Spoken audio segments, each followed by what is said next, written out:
আসসালামু আলাইকুম। ভালো আছেন সবাই? আজকে আমরা বিশ্বের সবচেয়ে অমানবিক যেই ঘটনাটা আছে বা যেই দৃশ্যটা বিশ্বে চলমান ওইটা নিয়ে আলোচনা করব। এই অমানবিক যে ঘটনাটা ঘটাইতেছে এটা জাতিসংঘের তত্ত্বাবধানে ঘটাইতেছে বলা যায়। কেননা আপনারা সবাই জানেন যে আজকে 13 তারিখে জাতিসংঘের তত্ত্বাবধানকৃত যেই খাদ্য গুদাম আছে ওই খাদ্য গুদামে ইসরায়েল যেভাবে নগ্ন হামলা করছে সেটা আসলে বিশ্বে নিন্দিত একটা ঘটনা। আর জাতিসংঘ এখানে হাতে চুরি পরে বসে আছে, সেখানে তারা তাদের যে খাদ্য কর্মসূচির যে গুদাম আছে, অর্থাৎ জাতিসংঘ ফিলিস্তিনে যে খাদ্য কর্মসূচি চালাইতেছে ওই খাদ্য কর্মসূচির যে গুদাম আছে ওইখানে ইসরায়েল আজকে হামলা করছে। ইসরায়েল এতদিন পর্যন্ত হামলা চলমান রাখছে, মানে বিভিন্ন জায়গায় হামাসের বিভিন্ন আস্থানার কথা বলা হয় বা ফিলিস্তিনিদের সাধারণ বাড়িঘর সেখানে যেভাবে হামলা চালাইছে, এবং আপনার এই যে আন্তর্জাতিক যে সমস্ত সহযোগী সংস্থাগুলো আছে ওই সমস্ত সংস্থার কর্মীদের উপরে আক্রমণ চালাইছে। হ্যাঁ, সবশেষে আইসা ইসরায়েল করলো কি, জাতিসংঘের যে খাদ্য গুদাম আছে সেখানে হামলা চালাইছে। সেখানে হামলা চালানোর মাধ্যমে কি করলো ইসরায়েল এই যে রমজানের শুরু থেকে এই যে গাজা ভূখণ্ডে, অর্থাৎ ফিলিস্তিনের যে গাজা ভূখণ্ডটুকু আছে এখানে সকল ধরনের আপনার যেই খাদ্য কার্যক্রম বা সকল ধরনের যে সমস্ত আন্তর্জাতিক ত্রাণ বলেন, সহায়তা বলেন, ওইটা পাঠানোর জন্য যেই করিডোরগুলো আছে ওই করিডোর বা ওই আপনার রাস্তাগুলো বন্ধ করে রাখছে, অর্থাৎ গাজা উপত্যকাকে তারা সম্পূর্ণ অবরোধ করে রাখছে। এই অবরোধকৃত গাজা ভূখণ্ডে কোনো পণ্যবাহী ট্রাক বলেন বা কোনো সহায়তাকারী ট্রাক বা কোনো বাহির থেকে কোনো কিছু ঢুকতে পারতেছে না ফিলিস্তিনে। তাই ফিলিস্তিনের এই মানুষগুলো খায়া না খায়া কোনো রকমে সেখানে বাইচা আছে, তাদের যেই ভাঙাচুরা বাড়িঘরগুলো আছে ওই ধ্বংসস্তূপের উপরে তারা তাঁবু ডাঙায় থাকতে চাইতেছে। তারপরেও ইসরায়েল তার যে আধুনিক অস্ত্রশস্ত্র আছে ওই তাঁবুর উপরে তারা নিক্ষেপ করে বা মারে তারা বিশ্বে বাহাদুরি দেখা যান, তারা এখানে হামাসকে ধ্বংস করছে ইত্যাদি ইত্যাদি। এখন এই ইসরায়েল সর্বশেষ কি করলো যে জাতিসংঘের সহায়তা যতটুকু পরিমাণ সেখানে খাদ্য কার্যক্রম চলতো, সেই জাতিসংঘ যাতে ওই খাদ্য কার্যক্রম না চালাইতে পারে এই জন্য জাতিসংঘের যেই খাদ্য গুদাম আছে গুদামের উপরে হামলা করলো আজকে।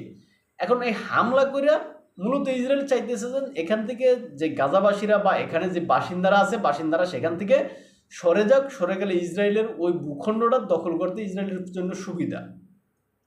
এখন আন্তর্জাতিক বিশ্ব এটা দেখে চুপ করে আছে, কেউ কারণ যার যার স্বার্থ নিয়ে শেষে আছে। এখন আজকে আমরা যেটা দেখলাম যে সোশ্যাল মিডিয়ায় বাংলাদেশে যে বিষয়টা সবচেয়ে বেশি চাওয়া হয়েছে বা আলোচিত হয়েছে, যেটা হচ্ছে যে সৌদি আরবে নাকি আপনার ওই নাইট ক্লাব খুলছে সৌদি আরব। এখন ভাই সৌদি আরব নাইট ক্লাব খুলতেই পারে বা খুলতে পারে, তাদের মদের বার তারা খুলতে পারে, এটা নিয়ে আপনি সমালোচনা করেন স্যার, আর কি করতে পারি মূলত। এখন এই সৌদি আরব যদিও ফিলিস্তিনিদের সবচেয়ে বড় আপনার এই সহযোগী বা অর্থ বলেন বা সহায়তা দানকারী, এখন হয়তো অন্য কোনো দেশ একটু বেশি আছে, তবে সৌদি আরবও কাছাকাছি তাদের মতোই। এখন এই সৌদি আরব সেখানে তার নিজের দেশের নিজের সৌদি আরব দেশ বলতে একটা কথা আছে, তাই তার নিজ দেশের ভিতরে তারা যা ইচ্ছা করতে পারে। হ্যাঁ, এখন এই প্রশ্নটা যদি আমরা করি যে সৌদি আরবে বার দিছে দেখে আপনার আমার সমস্যা কি, আসলে আপনার আমার সমস্যা না মূলত, কিন্তু বিষয়টা হয়েছে আমি এটা আপনার যেটা বুঝতে চাইতেছি, সৌদি আরবে বার হয়েছে দেখে আমরা সমালোচনা করতেছি, কিন্তু আমরা বাংলাদেশে যে সমস্ত ঘটনাগুলো ঘটতেছে বা যে সমস্ত কার্যক্রম বলেন বা যে সমস্ত আনন্দ অনুষ্ঠান বলেন সবই তো আমরা করতেছি। আমরা কি একটা অনুষ্ঠান কোনো বাদ দিছি যে ফিলিস্তিনি ভাইদের উপরে এরকম হামলা হচ্ছে বা এরকম মানুষ মারতেছে তাই আমরা এই অনুষ্ঠানটা করবো না? যেমন আমাদের যে ঈদ আনন্দ বলেন বা ঈদ মিছিল বলেন সবই তো হয়েছে, আমরা বাদ দিছি? দেই নেই। আগামীকালকে আমাদের যেই আপনার 14 তারিখে যে পহেলা বৈশাখ, ওই পহেলা বৈশাখের অনুষ্ঠান কি আমরা বাদ দিছি? দেই নেই। এখন আমরা সেই আমাদের যে আনন্দ শোভাযাত্রা বলেন বা মঙ্গল শোভাযাত্রা বলেন যেটাই বলেন আমাদের কিন্তু সেইটাও হচ্ছে। হ্যাঁ, এখন আমরা সেটা দেখতেছি না, আমরা ওই যে সৌদি আরব আপনার একটা কি নাইট ক্লাব খুলছে নাকি, এই জন্য আমরা সেইটাকে সৌদি আরবের দুইয়া পয়সা শেষ করে দিতেছি।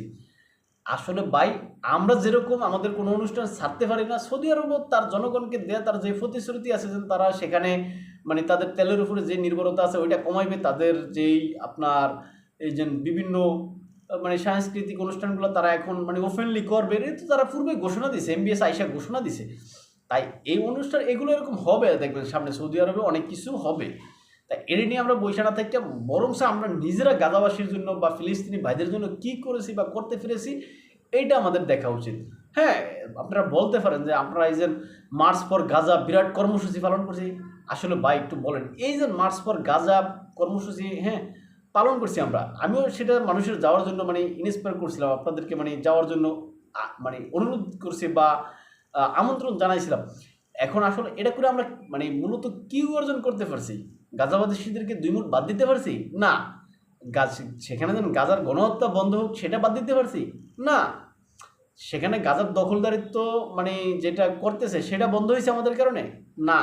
তাই এই যেন আমরা লক্ষ লক্ষ মানুষ নিয়ে এই যেন আমরা সেখানে ধরেন কোটি মানুষই বলেন, কেউ কেউ বলেন কোটি মানুষ, আমরা কোটি, আমি ডাবল 2 কোটি ধরি, 2 কোটি কোটি কোটি ধরি, এই পরিমাণ মানুষ নিয়ে আমরা যেন সেখানে জামায়াত হইলাম বা এই যে সেখানে আপনার যে মার্চ ফর গাজা কর্মসূচি পালন করলাম, এর মাধ্যমে আমরা অর্জনটা করছি কি? কিচ্ছু না, কিচ্ছু না। হ্যাঁ, আমাদের আবেগটা আমরা প্রকাশ করছি এটা বলতে পারি। এখানে আমাদের আবেগটা, মুসলিম হিসেবে আমাদের একটা আবেগ আছে, ওই আবেগটা প্রকাশিত হয়েছে, কিন্তু আসলে ওইখানকার সমস্যা আমরা সমাধান করতে পারিনি বা আমাদের দ্বারা করা সম্ভব না। এখন সৌদি আরবটা কেন বেশি সামনে আসে? কেননা সৌদি আরব মুসলিম বিশ্বের অনেকে নেতা মনে করি আমরা, এই কারণে সৌদি আরব একটা ভুল করলে ওই ভুলটাই আমরা বেশি দেখি। কিন্তু ওই যে পারমাণবিক অস্ত্র নিয়ে বসে আছে যারা, তারা কি করছে গাজাবাসীদের জন্য? তুরস্কে যেন এত অস্ত্রশস্ত্র আমরা ধরি, যে তুরস্ক মুসলিম বিশ্বের ব্যাপক অস্ত্র, তুরস্ক কি করছে গাজাবাসীর জন্য? কিচ্ছু না ভাই। আসলে এগুলো সব স্বার্থের খেলা, যার যার স্বার্থ নিয়ে শেষে পড়ে আছে, যার যার ক্ষমতা টিকানোর জন্য শেষে পড়ে আছে।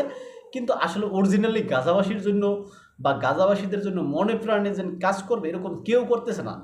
বর্তমানে ইসরায়েল যেভাবে হামলা চালাইতেছে, এখানে সমর্থ থাকা সত্ত্বেও হামাস কিন্তু ওই পরিমাণ হামলা বা তার জবাব দিচ্ছে না। কেননা এখানে হামাস চাচ্ছে যেন একটা যুদ্ধবিরতি হোক, গাজার মানুষ শান্তিতে স্বাভাবিকভাবে জীবনযাপন করতে পারুক, এটা হামাস বর্তমানে চাচ্ছে। কিন্তু এই যে যারা মধ্যস্থতাকারী, আরব আমিরাত বলেন, কাতার বলেন, মিশর বলেন, এরা আসলে নয়ছয় করতেছে। ইসরায়েল আসলে দোষটা এদেরও না, এখানে ইসরায়েল নয়ছয় করতেছে, তাই তারা বুঝাইতে পারতেছে না।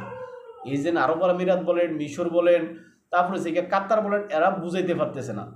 আবার অনেক সময় হয় কি, বুঝাইতে পারলেও তাদের নিজেদের স্বার্থের কারণে তারা এই যে গাজাকে বিসর্জন দিয়া তাদের নিজেদের স্বার্থ হাসিল করে নিতেছে। নাইতে বেনিয়ামিন নেতানিয়াহু কীভাবে বলে যে কাতার হয়েছে যে তার খুব ঘনিষ্ঠ বন্ধু বা বুজন ফ্রেন্ড, এরকম কথা বেনিয়ামিন নেতানিয়াহু বলে। আবার মিশর আছে তার এই যে আব্দুল ফাত্তাহ আল সিসি, সে আছে তার ক্ষমতা নেই, তিনি তো পশ্চিমাদের তারা নিয়োগকৃত একজন মনে করেন কর্মচারীর মতো। তাই আসলে এরা ওই পশ্চিমারা যেভাবে বলবে এইভাবেই তারা কাজ করবে, মূলত নিজেরা নিজেদের এই মানে গাজাবাসীদের রক্ষার জন্য আসলে কাজ করার মতো কেউ নাই। তারপর আমরা চাই মানে যে গাজাবাসীরা আসলে তাদের এই কষ্ট লাঘব হোক, তারা স্বাভাবিক জীবনযাপন করুক, তাদের ভূখণ্ড তারা ফিরে পাক, এই আশাবাদ ব্যক্ত রেখে আজকে আমাদের ভিডিও অনুষ্ঠান এখানে শেষ করলাম। যারা চ্যানেলে নতুন তারা সাবস্ক্রাইব করবেন, যারা আপনাদের কোনো মতামত থাকলে, পরামর্শ থাকলে সেটা কমেন্ট বক্সে লিখবেন এবং আপনাদের বন্ধুদের সাথে যাতে দেখতে পারে এই জন্য এটা শেয়ার করে দেবেন। আসসালামু আলাইকুম।